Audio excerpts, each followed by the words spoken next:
우리 하나님 말씀 다 찾으셨으면은 우리 자리에서 일어나서 하나님 말씀 받도록 하겠습니다. 제가 봉독해 올리도록 하겠습니다. 요셉이 그 형들에게 이르되 나는 요셉이라 내 아버지께서 아직 살아계시니까 형들이 그 앞에 놀라서 대답하지 못하더라. 요셉이 형들에게 이르되 내게로 가까이 오소서. 그들이 가까이 가니 이르되 나는 당신들의 아우 요셉이니 당신들이 애굽의 판자라. 당신들이 나를 이곳에 팔았다고 해서 근심하지 마소서. 한탄하지 마소서. 하나님이 생명을 구원하시려고 나를 당신들보다 먼저 보내셨나이다. 이 땅에 2년 동안 흉년이 들었으나 아직 5년은 밭갈이도 못하고 추수도 못하였지라. 하나님이 큰 구원으로 당신들의 생명을 보존하고 당신들의 후손을 세상에 두시려고 나를 당신들보다 먼저 보내셨나니 그런즉 나를 이리로 보낸 이는 당신들이 아니요 하나님이시라. 하나님이 나를 바로에게 아버지로 삼으시고 그 온 집의 주로 삼으시며 애굽 온 땅의 통치자로 삼으셨나이다. 당신들은 속히 아버지께로 올라가서 아뢰기를 아버지의 아들 요셉의 말에 하나님이 나를 애굽 전국의 주로 세우셨으니 지체 말고 내게로 내려오사 아버지의 아들들과 아버지의 손자들과 아버지의 양과 소와 모든 소유자 곧센 땅에 머물며 나와 가깝게 하소서. 흉년이 아직 5해가 있으니 내가 거기서 아버지를 봉양하리이다. 아버지와 아버지의 가족과 아버지에게 속한 모든 사람에게 부족함이 없도록 하겠나이다 하더라고 전하소서. 아멘. 예, 자리에 앉으시겠습니다. 우리 이 시간에는 하나님 말씀 전해주실 분은 우리 정충식 목사님이십니다.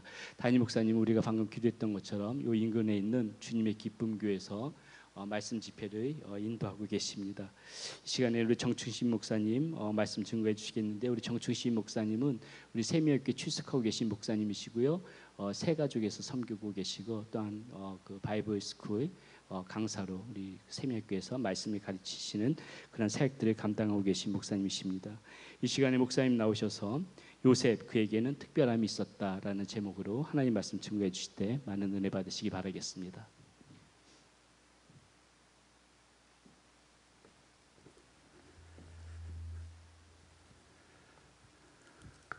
여러분 만나뵙게 돼서 반갑습니다. 하나님께서 이 시대 가운데 귀하게 사용하시는 우리 세미한교회에서 하나님의 말씀을 전할 수 있는 것은 저에게 주어진 너무나도 큰 축복인 것 같습니다. 오늘 짧은 시간이지만 말씀을 전하는 저도 말씀을 듣는 여러분들도 함께 은혜 받는 귀한 시간이 되었으면 좋겠습니다. 오늘은 요셉 그에겐 특별함이 있었다라는 제목으로 말씀을 전하려고 하는데요. 좀 영향력이라는 이야기로 말씀을 좀 시작해 보려고 합니다. 우리 모두는 이 세상을 살아가면서 한 사람도 예외 없이 내가 누군가에게 영향력을 주기도 하고 또 영향을 받으면서 이 세상을 살아갑니다. 쉬운 예를 한번 찾아본다면 우리 가정에서 가장 영향력들이 많이 흘러가는데요. 특별히 우리 자녀들은 알게 모르게 우리 부모들의 영향을 상당히 많이 받으면서 살아가고 있습니다.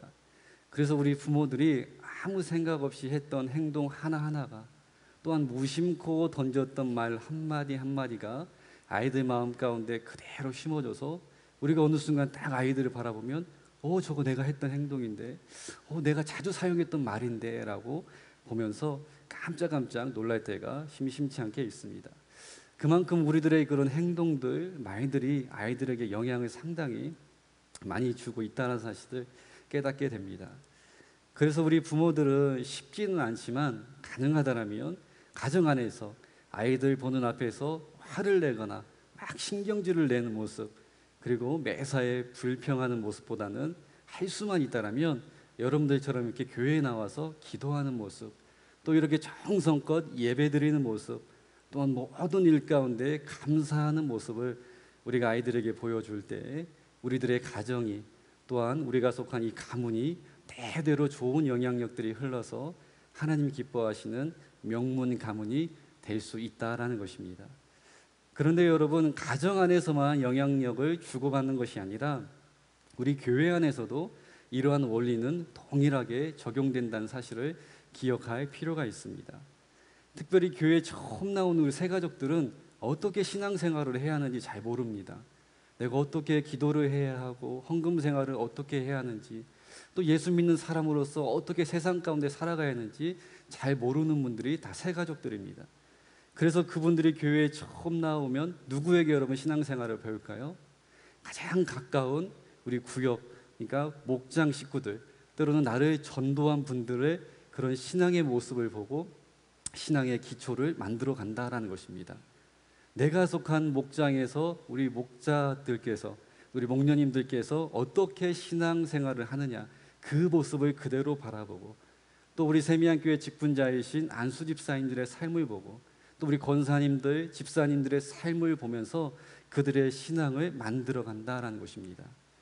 그래서 여러분, 먼저 신앙생활을 시작한 우리들이 새 가족들에게, 또한 여기에도 많이 계시지만 세미안교회 다음 세대들에게 어떠한 신앙의 모습을 보여주느냐에 따라서 우리의 세미안교회의 영적인 색깔이 달라질 수 있는 것이고, 우리 교회가 건강한 교회도 될 수 있지만 그렇지 못한 교회도 될 수 있다라는 것입니다.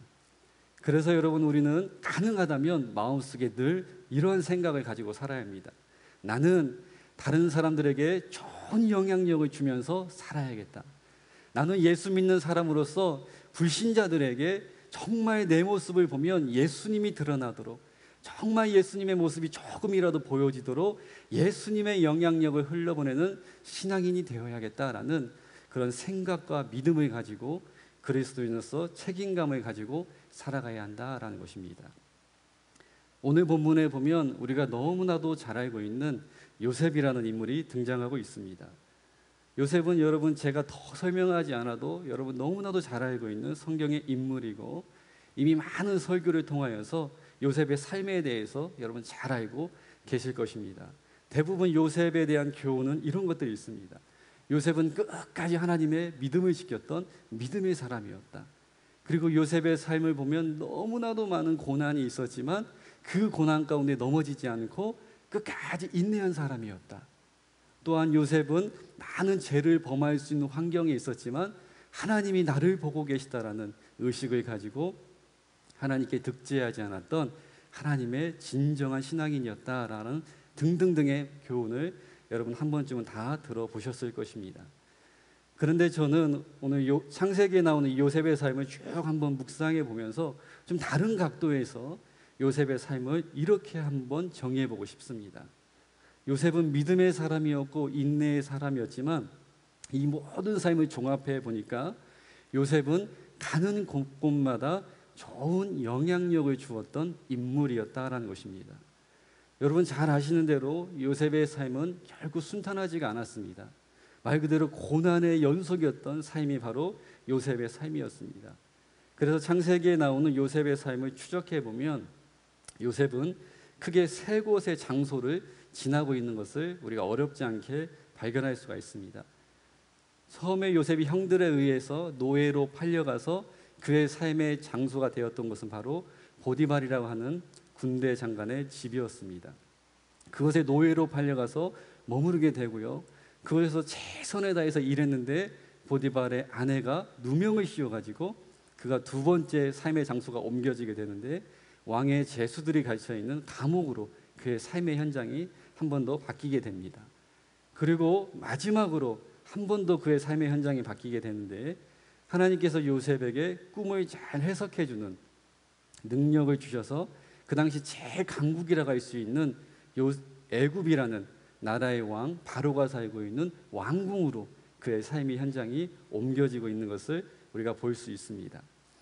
그런데 여러분, 제가 시간 관계상 자세하게 여기서 설명할 수는 없지만 요셉이 이 세 곳의 장소를 거쳐가면서 성경이 반복적으로 우리에게 계속해서 이야기하고 있는 세 가지의 공통점이 여러분 있다라는 것입니다. 첫째는 우리가 너무나도 잘 알고 있지만 요셉이 어디를 가든지 누가 함께 하셨죠? 하나님이, 항상 하나님이 요셉과 함께 하셨습니다. 그래서 요셉 이름과 함께 항상 따라다니는 문장은 하나님이 함께 하셨으므로, 하나님이 함께 하사, 항상 하나님께서 요셉의 삶 가운데 함께 하셨다라는 겁니다. 그리고 두 번째로 하나님께서 가는 곳곳마다 은혜를 더하여 주셔가지고 요셉을 책임지는 사람, 즉 요셉의 주인들이 모두 요셉을 좋게 여겨주고 사랑해 주었다라는 겁니다. 보디발의 집에 가서는 보디발의 인정을 받았고요. 감옥에 가서는 간수장에게 은혜를 받아서 그 안에서 전체를 책임지는 역할을 했다라는 겁니다. 그리고 왕궁으로 가서는 바로 왕이었던 바로에게 사랑을 받아서 또한 국무총리로서 쓰임을 받게 되죠. 그리고 마지막으로 세 번째 성경이 요셉의 삶을 통해서 말해주는 공통점이 있는데, 그것은 그 주인들이 자신의 모든 것을 요셉에게 맡겨 주었는데, 그것을 가지고 요셉이 성실히 일하였는데, 하나님께서 요셉 한 사람만 축복해 준 것이 아니라 요셉이 머물렀던 그곳 자체가 바로 축복의 장소로 변해버렸다라는 것입니다. 한마디로 우리가 세 가지 공통점을 좀 살펴보았는데요, 한마디로 요셉의 인생을 정리해 보면 요셉은 어디를 가든지 선한 영향력들을 주면서 또한 그 영향력이 작은 것이 아니라 점점점 확대되어져 갔다는 것을 우리가 발견할 수가 있습니다. 처음에는 보디발의 집이라는 한 가정에 영향을 주었습니다. 그리고 나서 감옥이라는 곳에 삶의 현장을 옮겨가서는 많은 죄수들이 살고 있는 곳에서 또 책임을 맡아가지고 그곳에 선한 영향력, 한 조직에 영향력을 주게 되었습니다. 그리고 마지막으로 애굽이라는 나라에 가서는 국무총리로서 한 나라를 흉년으로부터 구해내는 너무나도 놀랍게 귀한 일에 쓰임을 받았다는 겁니다. 그의 영향력이 점점점 이게 확대해 가고 있다는 것을 창세기가 우리에게 이야기를 해주는 것입니다. 여러분, 오늘 본문도 이와 동일한 메시지를 가지고 흘러가고 있는데요, 우리가 읽은 이 창세기 45장은 요셉이 애굽의 국무총리가 되어서 형들에게 자신의 이제 신분을 밝히고 있는 장면입니다. 이 장면에 대해 이미 여러분 너무나도 잘 아시겠지만 제가 간단하게만 설명을 드리면, 요셉의 아버지 야곱과 그의 형제들이 가나안이라는 곳에 머물러 있었는데, 그곳에 심한 기근이 들어서 그냥 가만히 앉아 있다가는 모두가 다, 가족 전체가 모두가 다 굶어 죽게 될 수밖에 없는 그런 상황에 놓여지게 됩니다.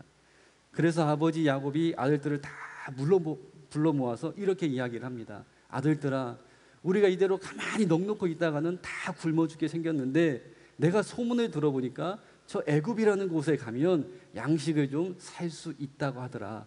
그곳에 너희들이 좀 가서 양식을 좀 사오거라 라고 그렇게 명령을 합니다. 이렇게 해서 형들이 아버지의 명령을 받들고 오다 해서 애굽을 다스리는 국무총리인 요셉 앞에까지 지금 오게 된 것입니다. 그리고 오늘 본문 11절을 보면 그 어려움에 처해 있던, 뭔가 양식을 좀 사러 왔던 이 가족들에게 요셉이 도움을 주고 있는 장면이 나오고 있는데요, 우리 11절 말씀 한번 같이 읽어봤으면 좋겠습니다. 오늘 본문 45장 11절 말씀 시작. 흉년이 아직 5해가 있으니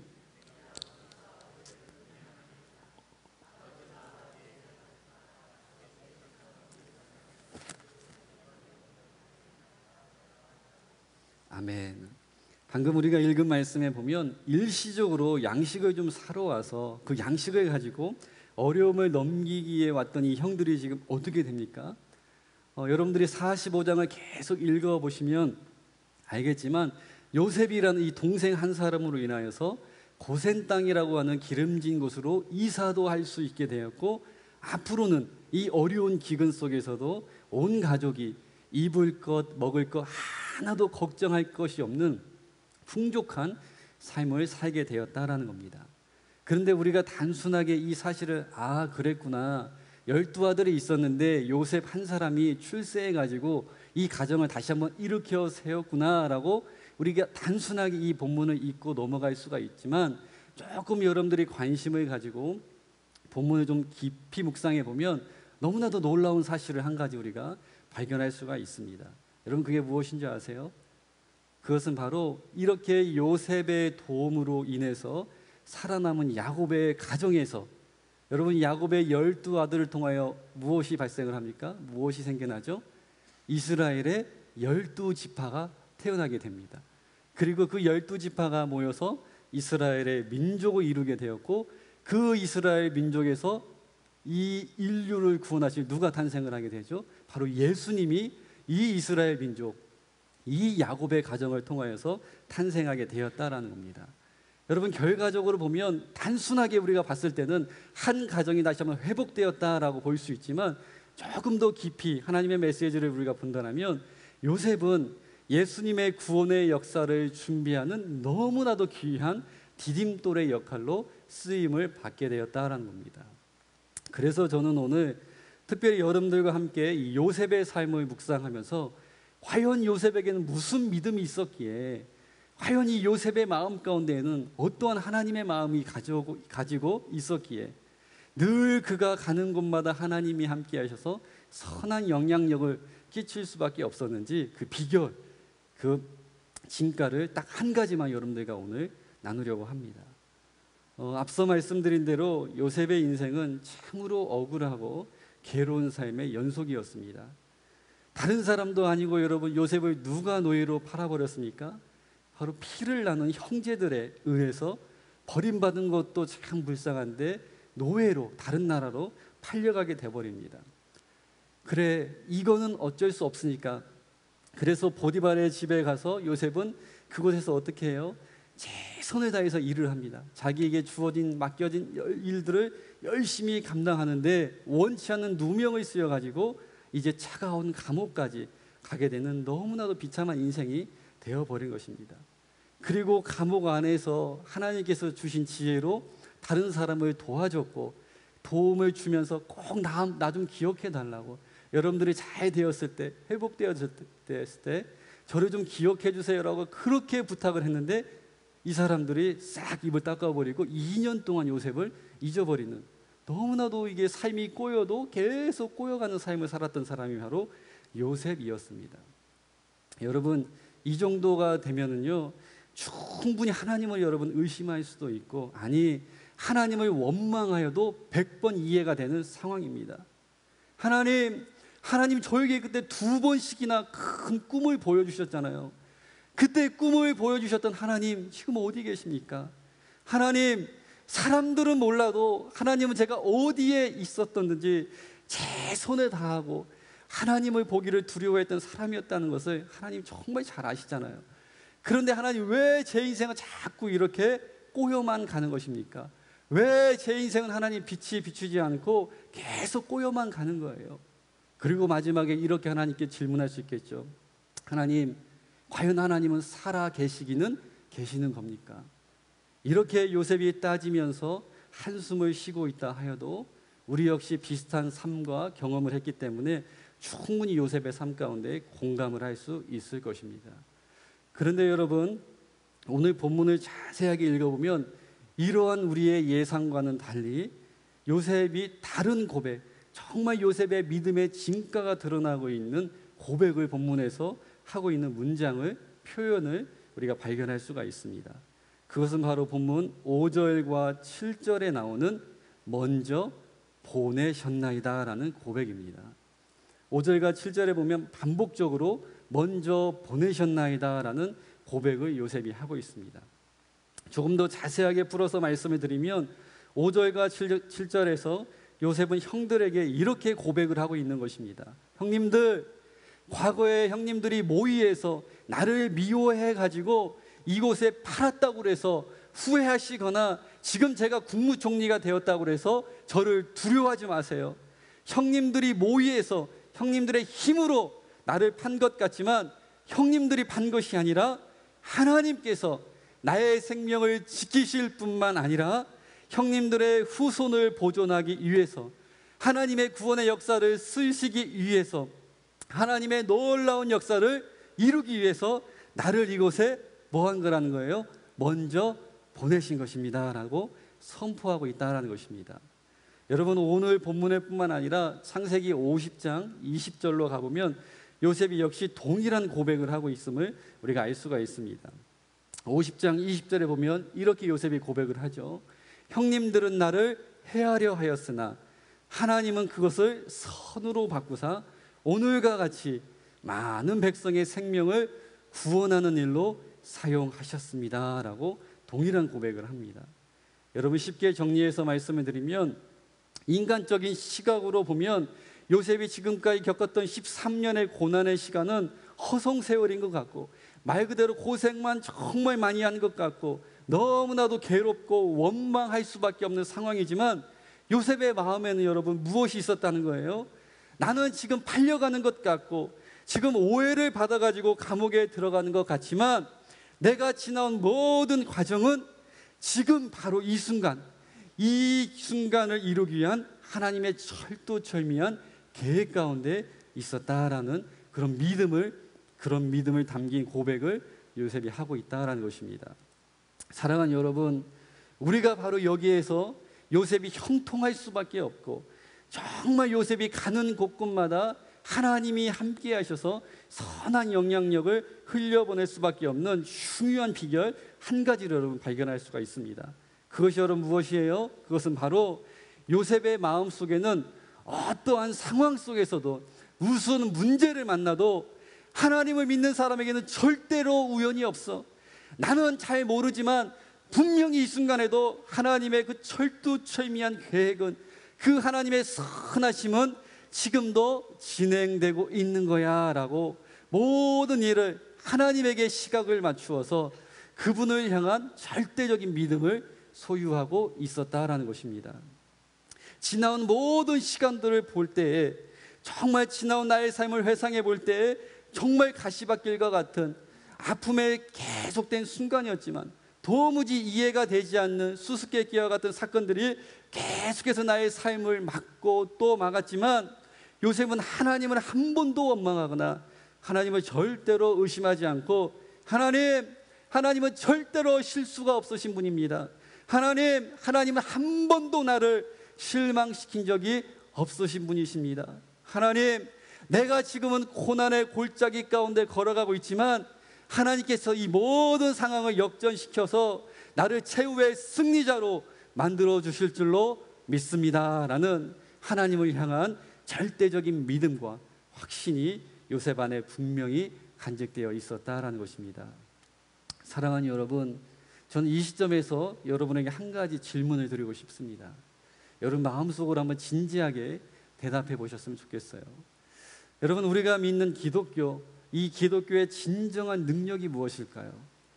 여러분, 우리가 믿는 이 기독교의 가치, 진가가 여러분 무엇이라고 생각하십니까? 그것은 예수 믿으면 복 받습니다. 예수 믿으면 고난이 멈추고 행복이 시작됩니다. 이것이 여러분 기독교의 메시지일까요? 저는 절대로 아니라고 생각합니다. 왜냐하면 우리가 여러분 예수님을 믿어도 수없이 많은 문제를 만나게 됩니다. 여러분, 예수님 믿으니까 문제가 다 패스되고 하나도 없어지던가요? 절대로 그렇지 않잖아요. 예수님을 믿어도 우리가 문제를 만나고 고통을 당하고 오히려 세상 사람들보다도 훨씬 더 불편한 삶을 살아가기 때문에 예수 믿는다고 우리가 모든 문제와 고통이 그치는 것이 아니라는 것입니다. 이런 의미에서 우리 그리스도인들의 진정한 믿음, 고백은 여러분 무엇일까요? 내가 11조를 많이 했더니 하나님께서 물질의 축복을 많이 주셨습니다. 내가 주의 일을 열심히 감당하였더니 하나님께서 나를 높은 명예의 자리로 올려주셨습니다가 아니라 정말 디모데후서에 나오는 사도 바울의 마지막 고백처럼 수없이 많은 고난과 어려움들이 나의 앞길을 막고 또 막았지만 사단이 계속해서 나를 넘어뜨리기 위해서 나를 공격하고 계속 나를 힘들게 하였지만 나는 그것들과 선한 싸움을 싸우고 끝까지 나의 믿음을 지켰습니다라는 이 고백이야말로, 이 정말 삶의 고백이야말로 하나님께서 기뻐하시고 우리 기독교가 추구하는 참된 삶의 간증인 줄로 믿습니다. 그래서 여러분, 우리 기독교는요, 고통과 문제가 없는 종교가 아닙니다. 예수님만 믿으면, 교회만 다니면 문제가 싹 사라지면 너무 좋을 것 같은데 절대로 여러분 그렇지 않다라는 거예요. 우리 기독교의 진정한 여러분 가치는 고통과 문제가 없는 종교가 아니라 하나님을 붙잡고 그 모든 것을 뛰어넘는 능력의 종교라는 것입니다. 그래서 여러분, 우리 매주 이 시간 이 자리에서 드리는 증인들의 고백은 너무나도 여러분 중요합니다. 우리가 삶 속에서 처절하게 싸우고 영적인 전쟁을 우리가 삶 속에서 하잖아요. 근데 그곳에서 우리가 믿음을 지켰다. 제가 이렇게 믿음을 지켰습니다. 큰 일은 아니었지만 저의 이런 유혹이 있었는데 제가 예수님을 믿기 때문에 그래도 그것을 이겨냈습니다라는 이 증인들의 고백은 이런 의미에서 너무나도 크고 중요한 것이며 우리가 반드시 한 번쯤은 사모하고 서야 할 자리라는 것입니다. 이제 저는 한 가지 딱 이야기만 여러분 드리고 말씀을 좀 마치려고 합니다. 저희 가정에 대한 이야기를 잠깐 한 가지만 좀 드리려고 하는데요. 저희가 이제 첫째 아이를 낳고 시간이 좀 지나서 그 둘째 아이를 간절하게 기다리고 있었을 때였습니다. 그런 던 중에 하나님께서 저희의 이제 기도를 응답하셔서 둘째 아이를 이제 허락해 주셨습니다. 그래서 저희 집사람이 임신 테스트기를 통하여서 임신을 확인하고 이제 산부인과에 가서 검사를 해보니까 한 4주인가 6주 정도 아이가 되었다라고 의사 선생님께서 알려주셨습니다. 근데 임신 초기에는 검사들을 많이 하잖아요. 그래서 뭐 여러 가지 검사를 하기 위해서 병원을 오가는 그런 시점에 있었습니다.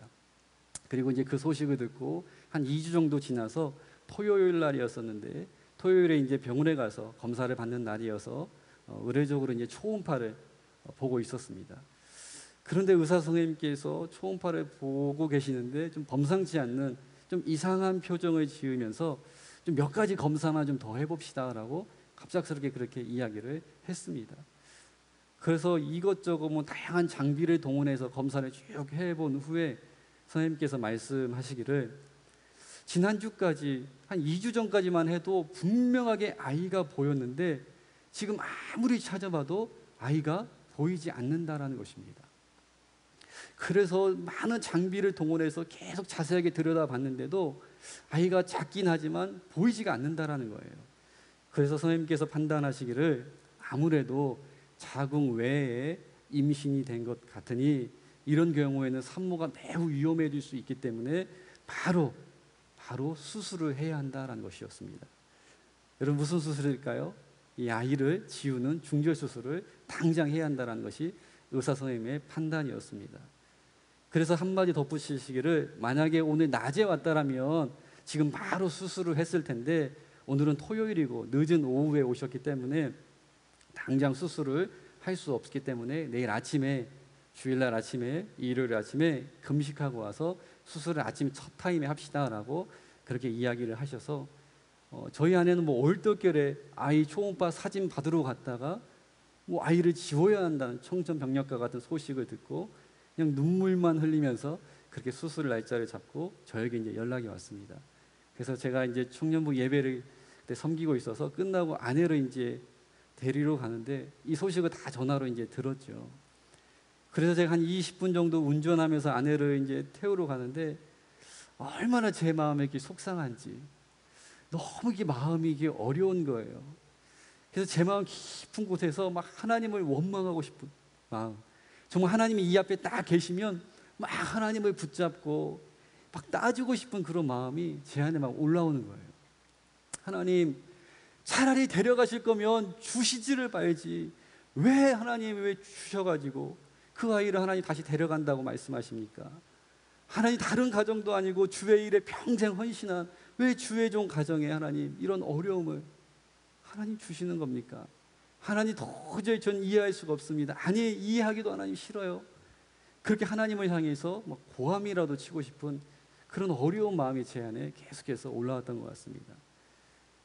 그렇지만 저 밑에서 한 1% 정도 되는 것 같아요. 희미한 음성이 들려오는 것 같은데 그래도 네가 목사이지 않냐? 너 성도들한테 어떻게 설교했니? 어떠한 상황 속에서도 여러분 감사하세요. 무슨 문제를 만나도 믿음을 가지고 이겨내세요. 너 그렇게 설교하지 않았니? 그런데 너 지금 어떻게 하고 있니? 라는 그런 음성이 듣기 싫은데 계속 조금씩 제 안에 들려오는 것 같아요. 그래서 정말 제가 이 악물고 억지로 이렇게 한번 고백을 했던 것 같습니다. 하나님, 정말 이 상황을 내가 이해할 수 없지만 그래도 하나님 감사합니다. 지금 이 순간에 내가 아무것도 모르지만 선한 하나님의 계획이 있는 줄로 믿고 다시 한번 감사합니다. 그런 고백을 정말 제가 차에서 운전하면서 이 속에서 진정으로 우러나오는 고백은 아니었지만 어쩌면 목사였기 때문에 그 목사의 양심 때문에 반억지로 제가 고백을 했던 것 같습니다. 그렇게 이제 병원에 도착해서 아내를 태웠는데 뭐 이 사람은 이미 눈이 이렇게 부어 있죠. 울어가지고. 그리고 차에 뒤에 타서 계속 울기만 하는 거예요. 비록 몇 달 되지는 않았지만 내 몸속에 있는 생명을 지워야 한다라는 그 심정이 엄마에겐 대단히 크게 충격적으로 다가왔던 것 같습니다. 저도 뭐 동일하진 않았지만 너무나도 저 역시 마음이 아팠기 때문에 아마 저희 아내는 몇 배 더 그 이상 아팠을 것 같습니다. 근데 제가 용기를 내서 울고 있는 아내에게 이렇게 이야기를 했습니다. 내가 엄마의 심정은 충분히 이해한다. 정말 그 엄마의 마음은 내가 100%는 아니겠지만 내가 충분히 이해한다. 하지만 그래도 우리가 감사했으면 좋겠다. 내가 믿는 것은 우리에게 이러한 어려움을 주신 것도 분명히 하나님의 선한 계획 가운데 있을 거야. 그러니까 우리 울 힘이 있으면 억지로라도 감사하자. 그리고 우리가 믿음으로 하나님께 기뻐하며 내일 주일이니까 이 상황을 주신 하나님께 감사헌금을 드리자라고 그렇게 제가 아내에게 이야기를 했습니다. 여러분 솔직히 제가 목사라서 그렇게 아내에게 말하였지만 얼마나 제 마음도 아프고 속상한지 아마 경험해 보시지 않은 분들은 아무도 잘 모르실 것입니다. 그렇게 이제 하루가 지나고 주일이 되었는데 집사람이 수술을 받으러 가였는데 아무도 같이 가줄 수 있는 사람이 없는 거예요. 저희 장인 장모님도 같이 같은 교회를 다니셨는데 그날따라 교회 봉사가 다 겹치셔가지고 도저히 빠져나올 수가 없는 거예요. 저 역시 교회에서 예배 사회를 봐야 했기 때문에 저 역시 함께 병원에 갈 수가 없었고 그래서 어쩔 수 없이 집사람은 이제 혼자 병원에 제가 보내면서 근데 이 보낼 생각을 하니까 그 차가운 수술대에 혼자 올려보낼 생각을 하니까 이게 남편으로서 참 못할 짓이었던 것 같습니다. 그것도 좋은 수술하는 것이 아니라 이 안에 있는 생명을 떼어내는 수술을 해야 하는데 그걸 혼자에게 보낼 생각을 하니까 참 제 마음이 보내면서도 여간 나빴던 것이 아니었습니다. 그런데 어쩔 수 없이 이제 혼자 보내면서 제가 이렇게 이야기를 했어요. 수술 잘 끝나면 나한테 문자를 보내. 내가 예배 중에 전화를 받을 수는 없지만 핸드폰을 가지고 갈 테니까 나에게 수술 잘 마쳤어요라고 문자를 보내주면 내 마음이 그래도 좀 편안할 것 같아. 그래서 제가 문자를 부탁하고 아내를 이제 택시에 태워서 병원으로 보냈습니다. 그렇게 제가 예배에 들어와서 사회를 보는데 어떻게 사회를 봤는지도 모르겠어요. 어떻게 찬송을 인도했고 어떻게 성경 봉독을 했는지 하나도 제가 지금 기억이 나지가 않습니다. 여러분 여러 가지 생각 때문에 예배 가운데 집중할 수 없었던 것 같아요. 그러던 중에 사유를 마치고 내려와서 이제 담임 목사님의 설교를 듣고 있는데 이제 아내에게 문자가 오는 소리가 들렸습니다. 진동으로. 그래서 이제 수술이 다 끝났구나 생각하면서 이제 문자를 딱 이렇게 펼쳐보려고 하는데 수술이 잘 마쳤어요라고 써 있어야 하는데 이상하게 문자가 좀 다른 글자 같아요. 그래서 뭐지 하고 제가 자세히 보니까 첫 마디가 이렇게 써진 거예요. 하나님이 하셨어요. 이게 뭐지? 하나님 의사 선생님이 수술하셨을 때는 하나님이 수술하셨나? 그래서 제가 다시 한번 하나님이 하셨어요. 저 오늘 수술 안 했어요. 오늘 다시 아기가 보인대요. 그런 문자가 온 거예요. 저희 아이가 하루 만에 부활한 것입니다. 여러분. 어제까지만 해도 그 병원이 여러분 동네 병원이 아니었거든요. 인천에서 이름만 대면 제일 큰 병원. 인천에서 제일 큰 병원에 가서 갖은 장비들을 다 동원해가지고 보고 또 보고 의사 선생님도 한 20명 이상 있었지만 그 중에서도 가장 높은 분이 테스트를 하고 봤는데도 발견하지 못했다라고 판단을 내려서 수술을 하려고 마지막으로 한 번만 더 봅시다.